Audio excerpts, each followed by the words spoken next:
Okay, so let's continue with our baking. So the bake wasn't really working, and the reason for that is very simple. I accidentally did not properly drag it under the high. So what you can do is you can sometimes accidentally drag it like this, which means that it's not actually applied to the high.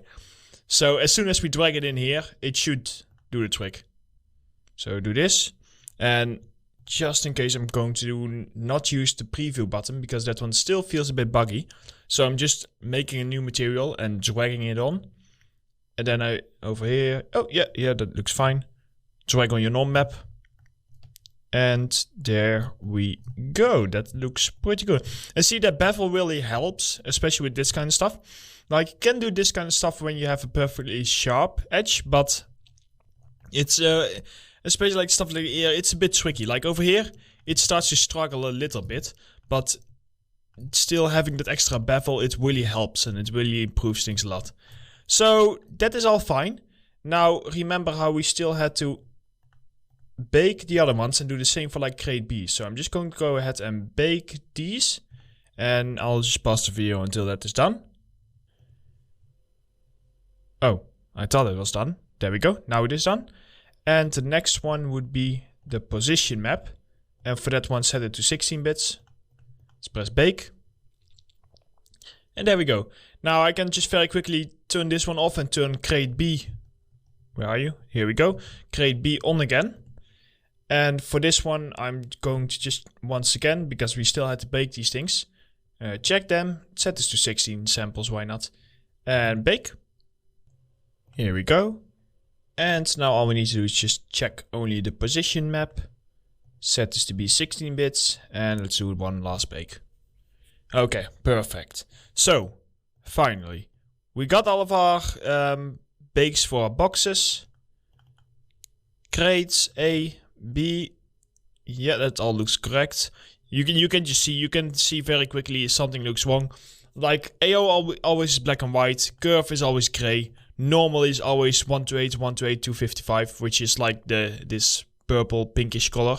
Object space looks like a really messed up normal map. Position just has like a bunch of gradients. And the thickness, I don't really care about the thickness, to be honest. I just do it to satisfy Painter. I can leave it out, but hey, if I'm baking it anyway, then I can just well do it. So those are now all done, which means that at this point I can save my scene, and I can also call our baking scene over here done. So I will save it and leave it like this, and that's probably how you will receive it. Now for the rest over here, so we are ready to go ahead and start going into Painter, I believe. Yes, let's go ahead and go into Painter. So I'm just going to load up Painter. So here we are inside of Painter. And what I'm going to do is I'm going to go to File, New. And once I've created a new scene, then I will just go over the layout, because it's easier to do that when we have a brand new scene. So template, we are going to go for PBR Metallic Roughness. This is the versions that Marmoset and Unreal Engine uses. Now, Marmoset can also handle specular glossiness, and specular glossiness can also be handled by Unity and CryEngine. So, but I think the most popular one would be PBR Metallic Roughness. Now, in the file, you just want to go ahead and press select. And if we then go to exports, let's start by texturing our palette, just because the palette is quite easy. So we have a palette over here. I'm just going to go ahead and grab only my low poly and press open.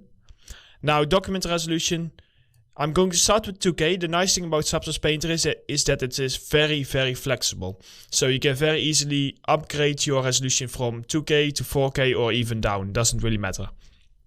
Norm map format, I'm going to go for OpenGL because it's the format I prefer, and we baked everything in OpenGL.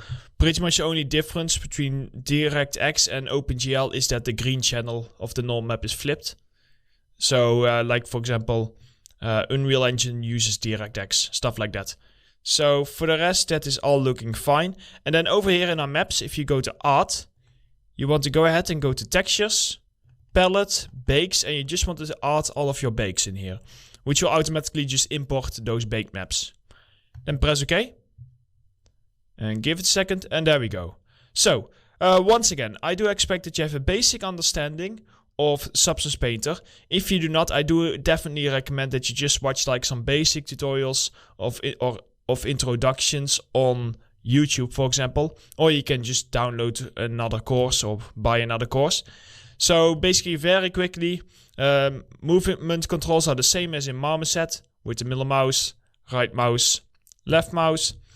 We will spend most of our time in our shelf over here, which will contain everything that we need, from materials to masks to brushes to alphas, everything. The second place where we'll spend a lot of time is in our layers tab over here. And in our layers tab, this is where we will be building up all of our layers, and you can compare it to Photoshop with all the layers. Now, this is my layout. This layout is not default. I just like to have this because I often work in squares, because I also often make materials. So I just like to have like a nice square centered view, and then have all my stuff on the side. You can very easily change this just by dragging your windows around. So you can definitely make it however you want it, whatever you feel comfortable with.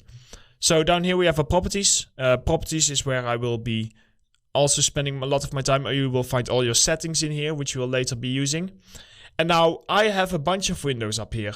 I have my texture set list, texture set settings, and display settings, although I do not use that one often.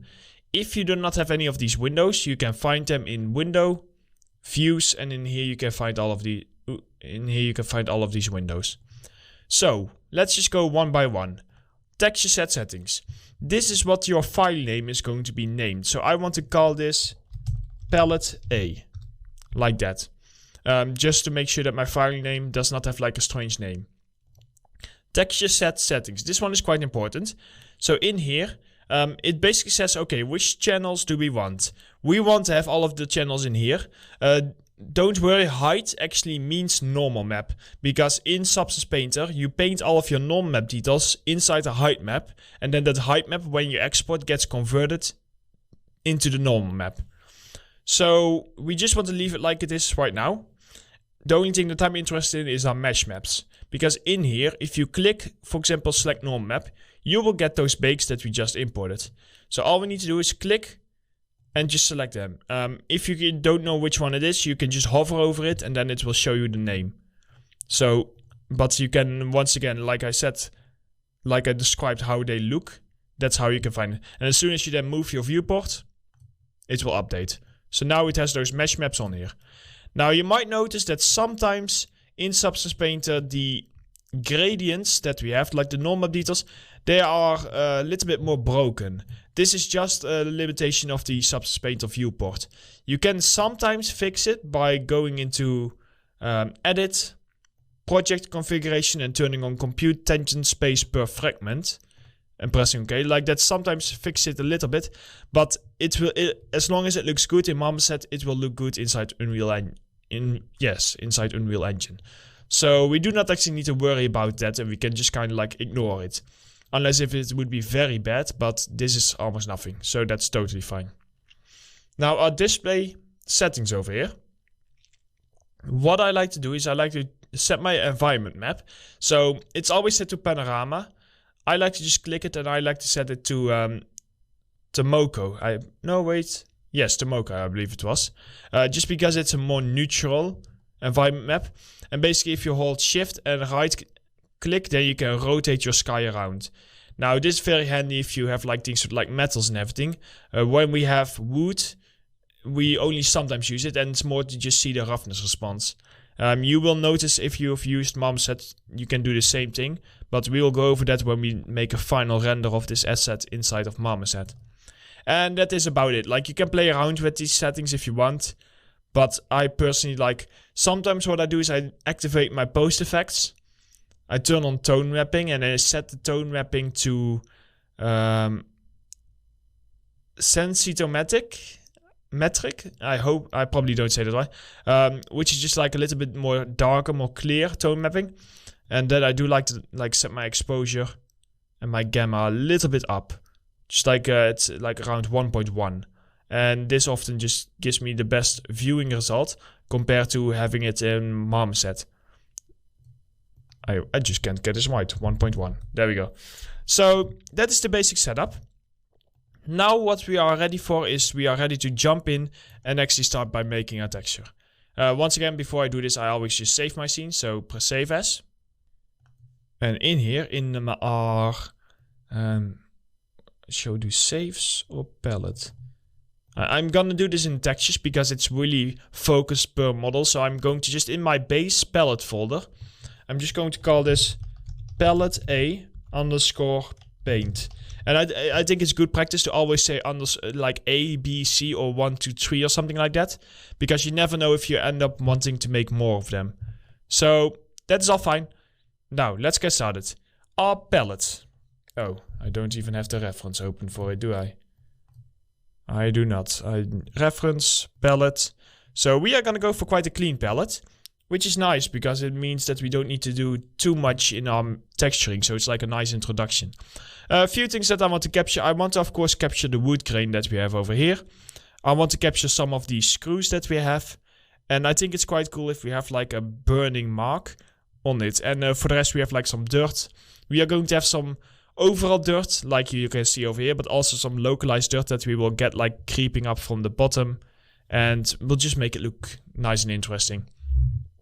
Now, if you go in Substance Painter, what you often tend to do is you tend to start with or a base material or normal map details. Now, because normally I always do normal map details first, which you will also see me doing later on in the crates. But in this specific case, because the screws, they are not that detailed, I'm going to wait until I first have like a nice base material. So we are in our shelf in Smart Masks. And you want to scroll down and we first of all going to see if there's like an acceptable wood material in here. So we have here wood walnut, wood ship hull old, which seems pretty good. Wood ship hull Nordic. Ooh, the Nordic one actually also looks quite good. Chest stylized, and now those, I don't really care for those ones. So they don't look very interesting. Basically, if you cannot find your material in here, there are many different sources where you can find them.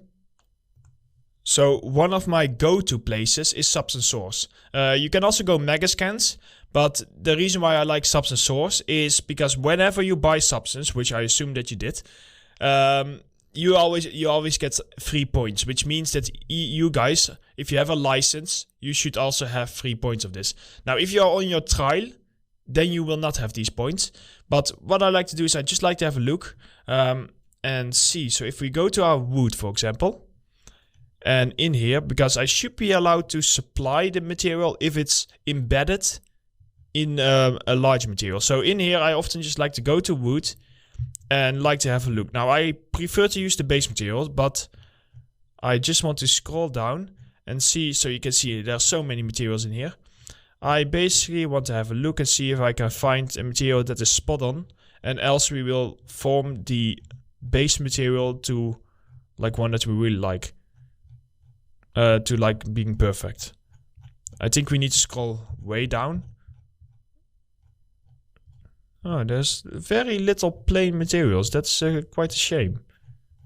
Expected there to be more. Yeah, I'm not.